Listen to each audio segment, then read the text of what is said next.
Okay, so our first exam question is over here. It's a nice and easy 2 marker to start off with. I've got 3 exam questions in total, so this is the first one. It says give 2 types of cell that can stimulate an immune response. Okay, so if you guys would like to have a go at it. I'm going to start going through the answers in 1 minute.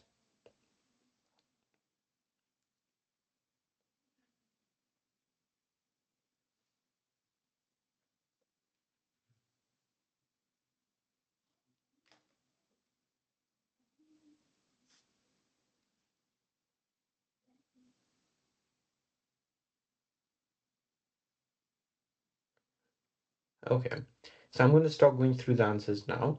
So it says give 2 types of cell that can stimulate an immune response. Okay, so how is an immune response stimulated? It is stimulated when a pathogen enters your body.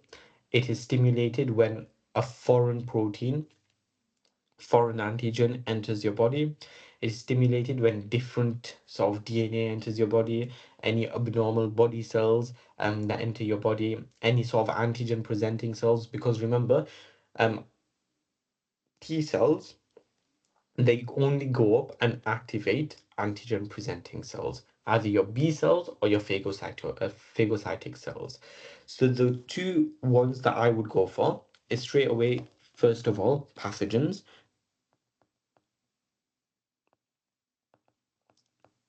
Okay, and the second option that I would go for is antigen presenting cells.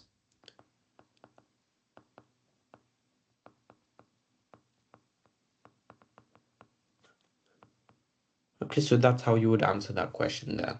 So if I show you the marks here, it says pathogens, that's one option, or cells from an organism of a different species. That would also get you a mark. Cells from other organisms of the same species. Okay, so again, we talked about organ transplants in our last lesson.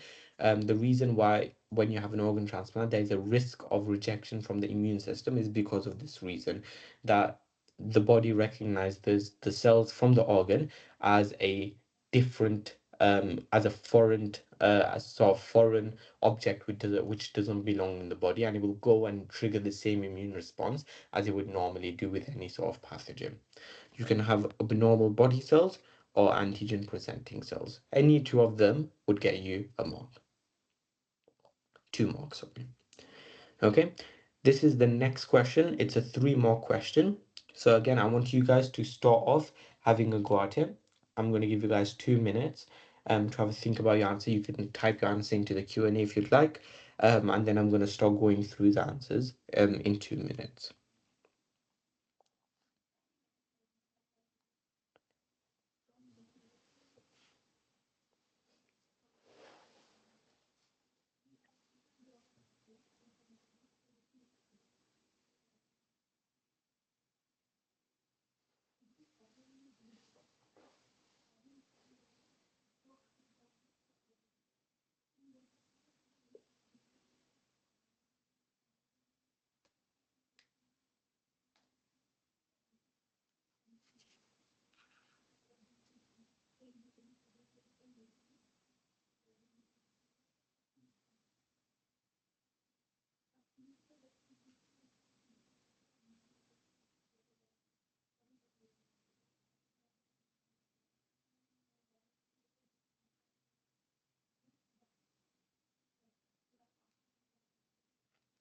Okay, just 1 more minute and then I'm going to start going through the answers.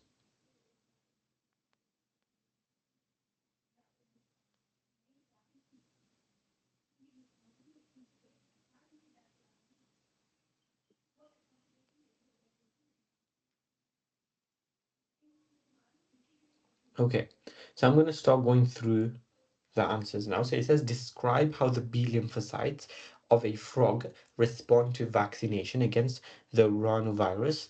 You can assume that the B lymphocytes of a frog respond in the same way as the B lymphocytes of a human. Do not include details of the cellular response in your answer. So ideally, this question is telling you that they don't want information about the cell-mediated response. That's what the cellular response is. It just wants you to talk about the B lymphocytes. Okay, so first of all, what's going to happen is that the B cell is going to bind to the antigen. Okay, that's really what happens first. Remember, the B cell binds to the antigen, and then it takes it in by endocytosis and presents it on and becomes an antigen presenting cell.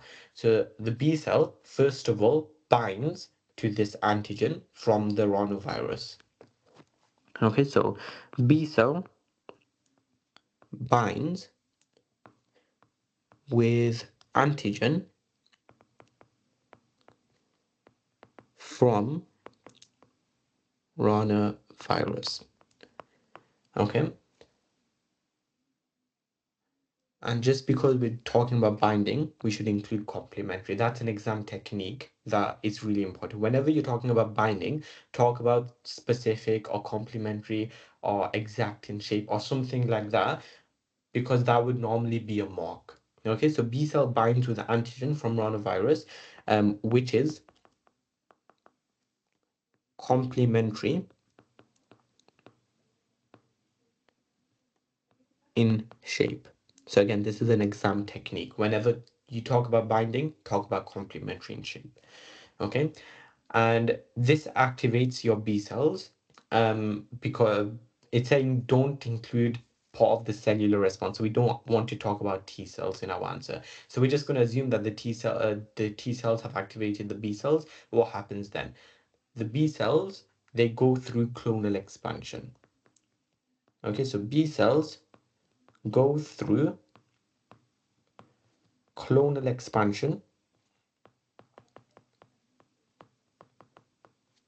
and mitosis. Okay, and then they will differentiate into plasma cells, or they will differentiate into memory cells. Okay, so they will differentiate into plasma cells or memory cells. That's what's going to happen. If I show you the mock scheme for this question, so it says B cell binds to specific or complementary receptor or antigen. That's your first mark. That's what you get for, say, talking about the first part of your answer.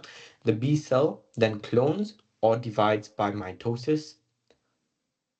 The plasma cells release antibodies against the virus. So whenever you talk about plasma cells normally, you would have to also say what it releases. Okay, so plasma cells, they release antibodies. Okay, that's another exam technique. So we know that the B cells, the clone B cells, they divide into memory cells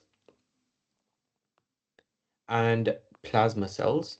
Now you have to state that these plasma cells, they release antibodies. Okay, that's an exam technique. Normally goes hand in hand with each other. They release antibodies against that virus. Okay, so that would also get a mark. And then your plasma cells, they differentiate into memory cells as well. They can produce memory cells. Okay, so any three of those points would get you 3 marks. Okay.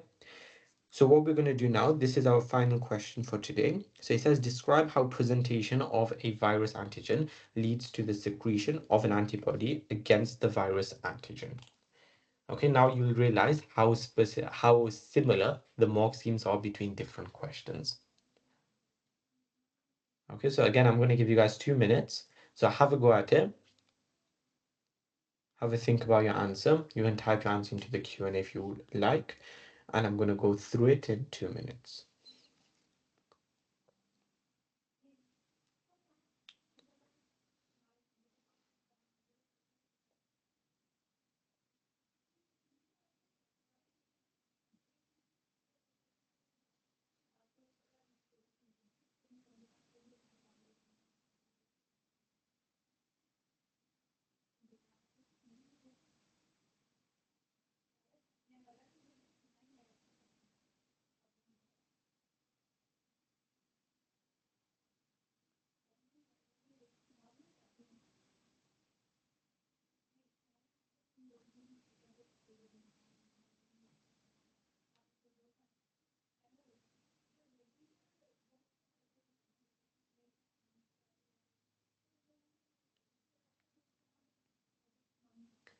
Okay, just one more minute and then I'm going to start going through the answers.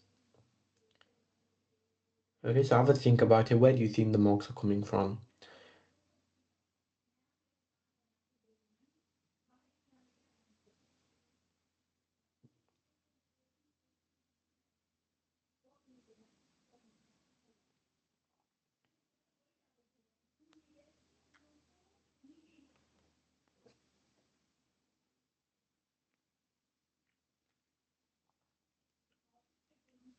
Okay, so I'm going to start going through the answers now. So it says, describe how presentation of a virus antigen leads to the secretion of an antibody against this virus antigen. Okay, so we're talking about antigen presenting cells. That's what presentation of a virus antigen means. So we've got an antigen presenting cell. How does this sort of form antibodies? How does the body form antibodies against this antigen presenting cell? Well, first of all, we know that we've got this antigen presenting cell. These helper T cells will bind to the antigen presenting to the antigen on the antigen presenting cell. Okay, so we know that the helper T cells bind to the antigens on the antigen presenting cell. Okay, now once it's bound to the antigen presenting cell, the helper T cell, which would also bind to a specific B cell. It stimulates a specific B cell to go through clonal expansion. Okay, so helper T cell activates B cell to go through clonal expansion or divide by mitosis.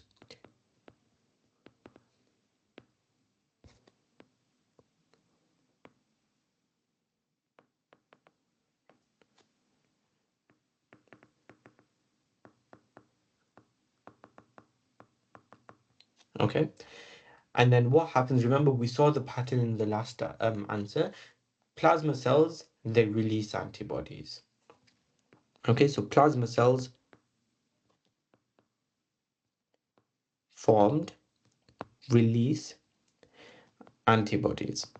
And the reason why we need to say this is because it's talking about the secretion of an antibody. How are the antibodies secreted? Well, they are secreted from these plasma cells that we have. We don't need to specifically mention anything about memory cells because the question isn't asking you about memory cells. It's just talking about the antibodies. Okay, so if I show you the mock scheme for this question, it says helper T cells bind to the antigen on the antigen presenting cell of phagocyte. The helper T cells, they also stimulate specific B cells. Okay, so remember they bind to specific B cells and they stimulate them to go through clonal expansion to produce clones or divide by mitosis. And then the plasma cells, they are the ones which release the body, the antibodies. Okay, so any four of those points, you just need three of them to gain your 3 marks. Okay.